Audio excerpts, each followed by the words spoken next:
রাজনৈতিক অনিশ্চয়তায় ২০২৫ সালে অনেকটা ঢিমে তালে চলেছে দেশের অর্থনীতি। ২০২৬-এ কেটে যাক সেসব অনিশ্চয়তা, বিশেষ করে কমে আসুক মূল্যস্ফীতি, গতির সঞ্চার হোক বিনিয়োগে, শৃঙ্খলা ফিরুক দেশের আর্থিক খাতে। এমনটাই চাওয়া ব্যবসায়ী, ব্যাংকার ও অর্থনীতিবিদ সহ দেশের সকল শ্রেণী পেশার মানুষের। একই সাথে সুষ্ঠু নির্বাচনের মাধ্যমে গণতান্ত্রিক সরকার ক্ষমতা গ্রহণ করুক, এমন প্রত্যাশাও তাদের।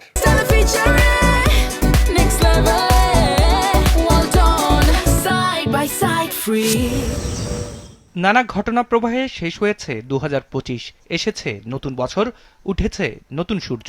নতুন সূর্যের মতো মানুষের মাঝেও তৈরি হয়েছে প্রত্যাশার নতুন পারদ।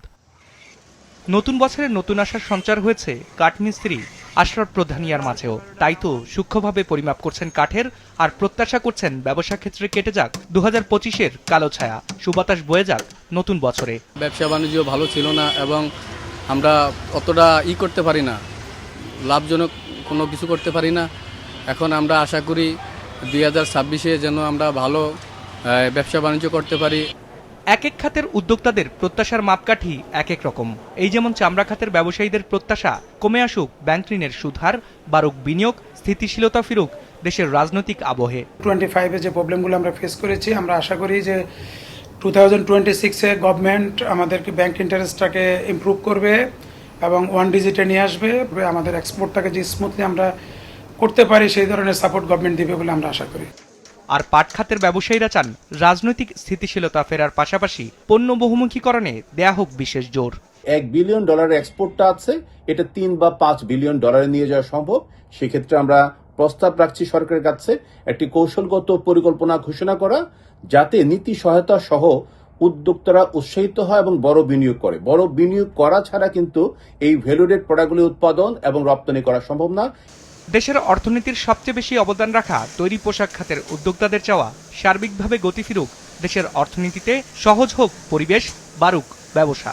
নির্বাচিত একটা রাজনৈতিক সরকার ক্ষমতা নিবে, এটা হচ্ছে আমাদের এই মুহূর্তে সবচেয়ে বড় প্রত্যাশা এবং চ্যালেঞ্জ।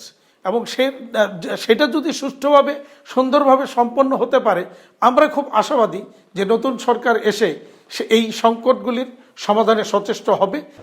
দেশের আর্থিক খাতে নতুন করে না বাড়ুক রক্তক্ষরণ, ২০২৫-এ ব্যাংক ও আর্থিক খাতে নেওয়া সংস্কার কাজগুলো চলমান থাকুক, এমনটাই প্রত্যাশা খাত সংশ্লিষ্টদের। এক্সপেকটেশন থাকবে নতুন সরকার যখন আসবেন, তারা ব্যাংকিং সেক্টরে যে ধরনের রিফর্মগুলো নেওয়া হয়েছিল, এই পজিটিভ রিফর্মগুলো যেন একটু ক্যারি আউট করেন। আর সবকিছু ছাপিয়ে নতুন বছরে যেন জীবনযাত্রার ব্যয় কমে আসে, বিনিয়োগ বাড়ে, সামাজিক নিরাপত্তা নিশ্চিত হয় ও সেই সাথে কমে আসে শ্রেণী বৈষম্য, এমনটাই আশা করছেন দেশের ব্যবসায়ী, ব্যাংকার ও অর্থনীতিবিদরা। যদিও সব সমস্যার সমাধানের জন্য একটি সুষ্ঠু নির্বাচনের প্রত্যাশা তাদের। একটা সুস্থ নির্বাচন হওয়া, যেখানে সহিংসতার মাত্রা যেন খুব কম থাকে, জনগণ যেন স্বাচ্ছন্দ্যে ভোট দিতে পারে এবং আমরা যেন প্রকৃত অর্থে একটি গণতান্ত্রিকভাবে নির্বাচিত সরকার পাই এবং সেই সরকারকে যেন অ্যাকাউন্টেবল করা যায়, সেটা হচ্ছে আমার প্রথম প্রত্যাশা হবে। যদি সত্যিকার অর্থে একটা অ্যাকাউন্টেবল সরকার থাকে, তাহলে দেশে যত ক্রাইসিস থাকুক সেটা হয়তো মোকাবেলা করাটা সোজা হবে। বিশ্লেষকদের মতে দেশের রাজনৈতিক অঙ্গনে অনিশ্চয়তা দূর হলেই গতি ফিরবে ব্যবসা বাণিজ্য থেকে শুরু করে অর্থনীতির প্রতিটি শাখায়। কিন্তু প্রথম বছরে। বিজনেস রিপোর্ট, মাছরাঙা টেলিভিশন।